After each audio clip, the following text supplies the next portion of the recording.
ahead then. All right. So again, thanks a lot for the invite, and I'm happy to be together with all of you in this meeting. And I really enjoyed the morning sessions, so really looking forward for the further discussions as well. So I will be talking about the ecosystems in life sciences industry. How do they look like now, and how will they look like in the future? I know it is a quite broad topic. I will do my best to bring in different perspectives and then to sum it up. And obviously, there will be a lot to discuss. So I will be looking forward for your questions. Um, just a few sentences about myself. I'm currently a commercial director in Pfizer, more than 12 years of experience in the company, and I'm currently involved in the global rollout of the COVID vaccine. So let me start by taking a step back and really thinking about what the ecosystem is. Like, that was the first question that I asked myself when preparing this presentation. And the definition is apparently ecosystem is an area where organisms interact with each other as well as with the non-living parts of the environment. So we all know the story, like bacteria is needed for good soil quality, and that is needed for the grass, and that is needed for the insects, that is needed for the birds, blah, blah. So it is an ecosystem. Like, that's how all of them thrive. But what makes it interesting for healthcare is, I think, the interaction part. That is, I suppose, what should make an ecosystem analogy interesting for healthcare. So thinking about what kind of ecosystems do we have currently in healthcare, I think the ultimate truth and the ultimate North Star that we would always be looking forward is to keep the patient in the middle of the ecosystem, whichever ecosystem that would be. I mean, for the representative purposes, I took a male patient here, and I think all of our objective working in life sciences and in healthcare is to improve the outcomes of this patient. So let me start by talking about what factors do indicate, to impact the outcomes for this patient. And here I will talk about the determinants of health. Obviously, clinical care is the obvious one. The drugs and vaccines, hospital, healthcare system, physicians, other healthcare professionals is obviously a major contributor to the outcomes. Together with non-modifiable factors, the gender, the hereditary conditions, etc. Obviously, individual behaviors like the sleep patterns is, I think we all understand the value of it these years. The nutritional, let's say, value, or how he or she consumes food and drinks, how he feels, right? Is obviously another important bucket. Also, social circumstances, where he is in the social pyramid. Is he connected or not? Belongs to a family or not? Educated, not educated, etc. These are all social circumstances. Sometimes we think these to be separate from the health outcomes, but I think these years showed that this is definitely not the case.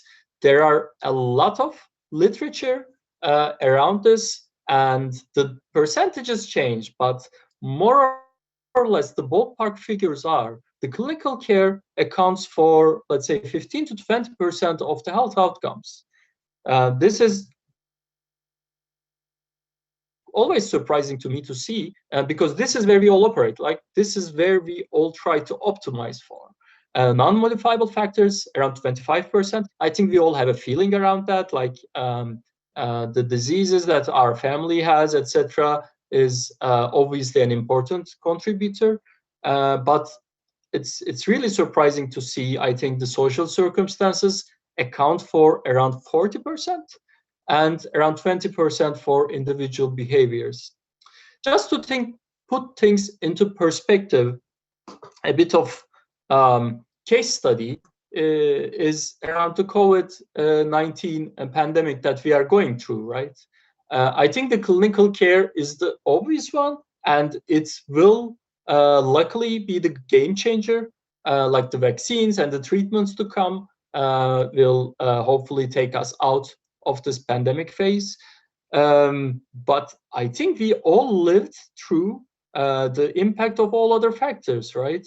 We have all seen that, for example, being male is much more risky, as well as the age of the person infected. Individual behaviors like wearing a mask or not is, I think, major learning for most of us and for most of the countries, governments as well. Do you keep your social distance or not? All of these are individual behaviors, like they are out of the clinical care, but they do impact the outcomes a lot. Social circumstances, like we are all working from home, but that's a luxury, right? Can you afford to work from home? Can you afford to drive? Do you have to use the public transportation, or do you have enough basically money to get through this period if you don't have a job, right? They all determine the how one can get along with this pandemic phase with the best outcomes. So again, I will now talk about. So we have now seen how these four, let's say, buckets impact the outcomes. Let's now see how much data is produced in each of these buckets as well. I think in this meeting, it's not needed to emphasize the value of data generated.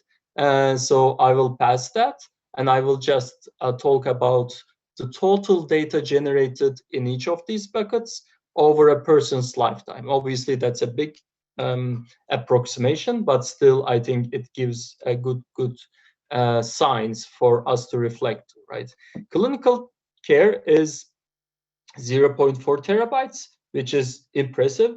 I think it's like 200 hours of video, movies. Non-modifiable factors, around 6 terabytes. I think that's like the amount of video uploaded to YouTube every couple of hours. But social circumstances and individual behaviors are around more than 1,000 terabytes. Like it's over a petabyte. That's massive. And I think we all can imagine what can be done with it. And once we think about such big data, really big data, we all think about the big tech, right? And so let's see if they are really interested in healthcare and if they will be welcomed or not, right?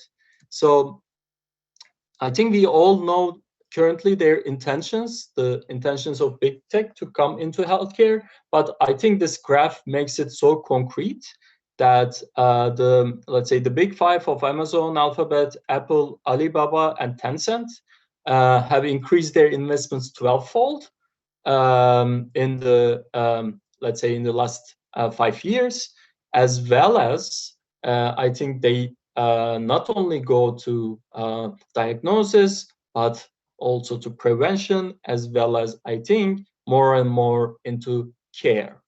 All in all, the latest was they have more than 3,500 patents that they could use or they will use in these areas. So once you look at that, I think the immediate, let's say the knee-jerk reaction from the industry is always, yeah, they will try to come in, but will they be welcomed or not? So let me share you some results which really surprised me. This is from Stanford Medicine, and it demonstrates that half of the physicians will welcome big tech with open arms. 20% is neutral, so I think that could also easily move into the green category. And obviously they have work to do, but I think this is much more skewed to the left-hand side, to the positive side. That also surprised me actually. But apparently, as big tech will be a player in the industry, they will be welcomed, right? I think that's a major sign. Now I will talk about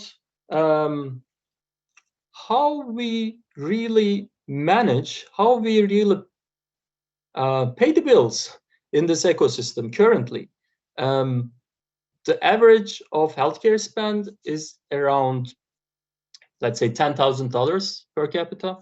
And this is, again, on average, how it is distributed.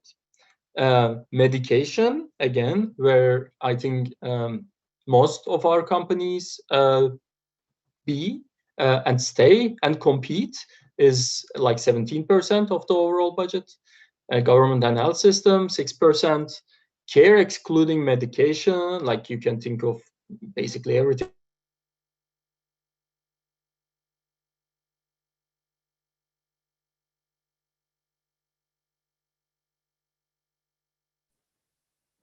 Ali, can you hear us?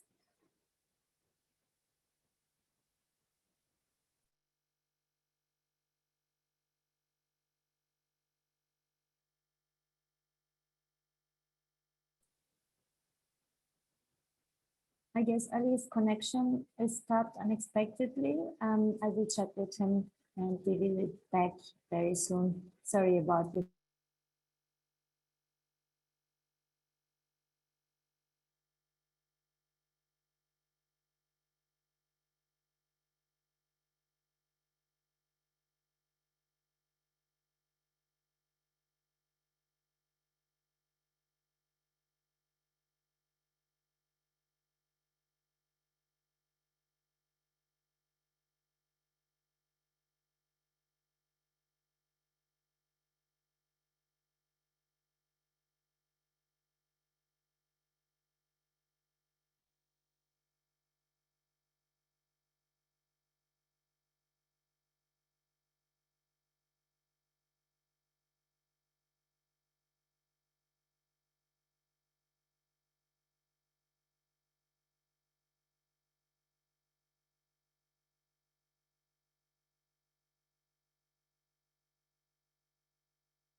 Thank you all for your patience. We're just trying to get Ali back on the line. So hopefully very shortly we'll be able to resume the presentation.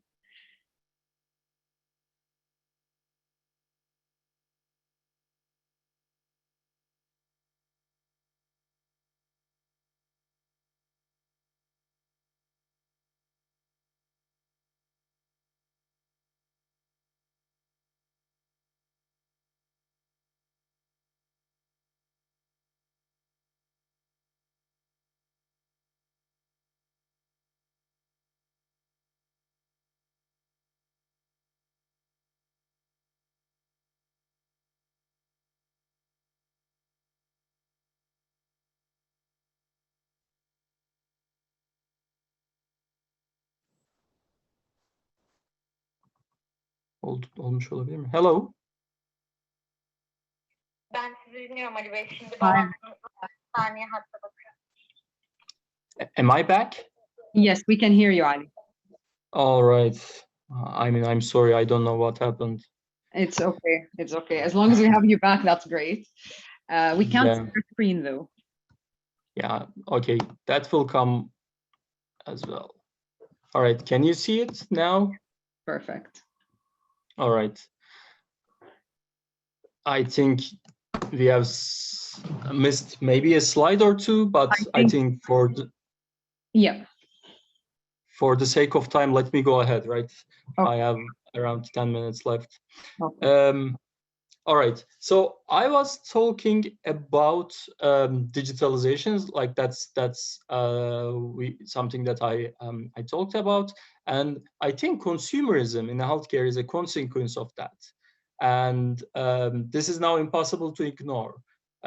So this is again very let's say surprising, but it's very clear. For example, my age group, the dark green one, let's say 2/3 of my age group looks at the digital tools for a proposed diagnosis, ask for a prescription or stop a prescription or propose a treatment plan. I think that is really impressive. The numbers could change from country to country, but it's clear that we are getting there with all of these, let's say, tools that we can use at the comfort of our homes for better diagnosis and to understand our conditions better and to store our data. So this is what happens with the patients or consumers. Let's quickly have a look at what's going on with the physicians. Previously, I think it was like the information was much more stable. Today, a report by Harvard states that the half-life of medical knowledge is currently around, let's say, 2 years, but it will only be almost 3 months in a couple of years' time. So that's almost impossible to, stay updated. And on top of that, the systems doesn't help as well, right? I think that's also a great quote. The ATM cards work in Outer Mongolia, but your electronic health record can't be used in different hospitals across the street. That's bad for the patients. That's worse for the physician, right? That's how the physicians could do their jobs better.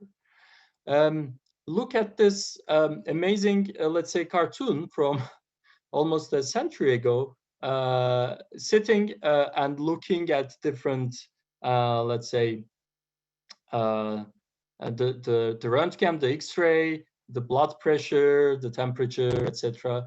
It would be good if he didn't smoke, but I think times are changing. But the doctors of the future are not like that, right? We all know that they do suffer a lot in terms of like the not having enough data or enough time with the patients. However, obviously, there are and there will be further tools to help them as well. For the pattern recognizing specialties, I think it's now very clear that the computer vision will be very helpful. On top of that, I think like the transcription of the conversations, as well as tapping into the brains and experiences of other healthcare professionals will be the norm in the near future. And then it's not surprising anymore that the World Economic Forum jobs reports show that the software engineer is the most emerging role in healthcare. It's not the other, let's say, specialists that we know, but it's the software engineer. And what does it imply to our business models, right? I think this is where most of us stay, most of our companies, like internal digital transformation or resource optimization. These are needed, but I think it's a great call to define them as an innovation trap, digitizing out-of-date business models. I think it's important to take a step out of the green box and move into either new product development, like the digital development, maybe having a platform that could be used, or even going further and expanding the capabilities of venture capital. Some pharma companies do have that, or building digital ventures from scratch, and we all see some early signs of that as well. So I think a use case example will be the digital therapeutics, where the evidence and scientific rigor of pharma could interact with user-centric design and iterative improvements and customer engagement of startups. And I think digital therapeutics will have the opportunity to bring the best of two worlds. We sometimes think that this venture business models is not compatible with the pharma business model. So I will very quickly try to make a case that it's not like that. So what happens in pharma is basically there are the phase 1 studies, a lot of molecules, then a couple of them go to phase 2 and 3, more investment. And it used to be called blockbusters. We don't, I think, use that term anymore, but basically big products that can fund the innovation funnel again. I know I'm oversimplifying, but it's more or less how the pharma business revenue model works, right? And it's almost the same with the companies that are backed by venture capital. They call it the seed round, Series A and B, and then you have the unicorns. Once they have the unicorn, they can feed it back to fund the seed rounds and the other companies, other healthcare startups. So basically, I think the models are fundamentally not so different. Let me conclude by really shedding some light because I assume almost all of the participants here would be very analytical, and beyond talking about the trends and what could happen, it will be interesting to look at some numbers, right? This is health innovation funding, like venture funding for every quarter, first quarter of the years. And you see that it's now 8.5 billion. That would make more than 30 billion a year.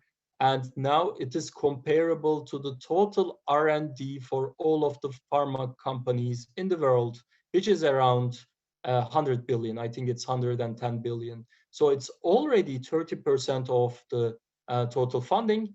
And I think we can look at other industries like e-commerce, transportation, etc. What will happen once the money will float into this new ideas and entrepreneurs? So I think this is where we started, right? Fixing what is wrong in patients by, let's say, almighty physicians, mainly in hospitals. But I think it's not a secret that we move towards prevention, and the patients are not passive anymore. They are the consumers, and the physicians will be empowered. They are empowered by algorithms. And I think, like, needless to say, like, why should I be in hospital ever again for simple conditions? On top of that, I think the new business models will be the norm of this ecosystem transformation.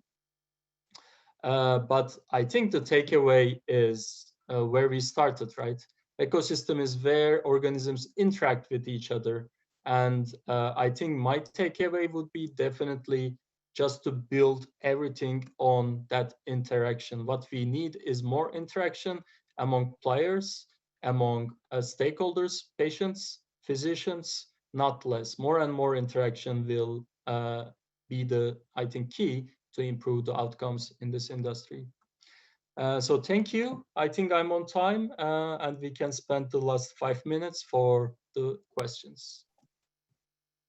Thank you very much, Ali, for a great presentation, and you are definitely on time. So amazing to see how basically you managed to bring it all back on track, given the technology challenges that we just had. But very, very nice presentation, a lot of food for thought. I'll kick off the questions, and I would invite others to really type through the Q&A chat box. So basically, the first question is, where would an incumbent need to focus to adapt in such a rapidly changing ecosystem?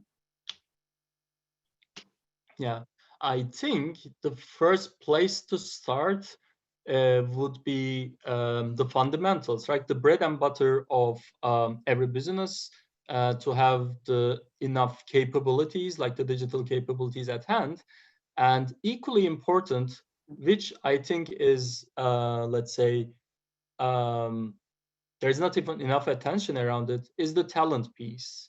Yeah. I think we have to draw the right talent into our industry, into our companies.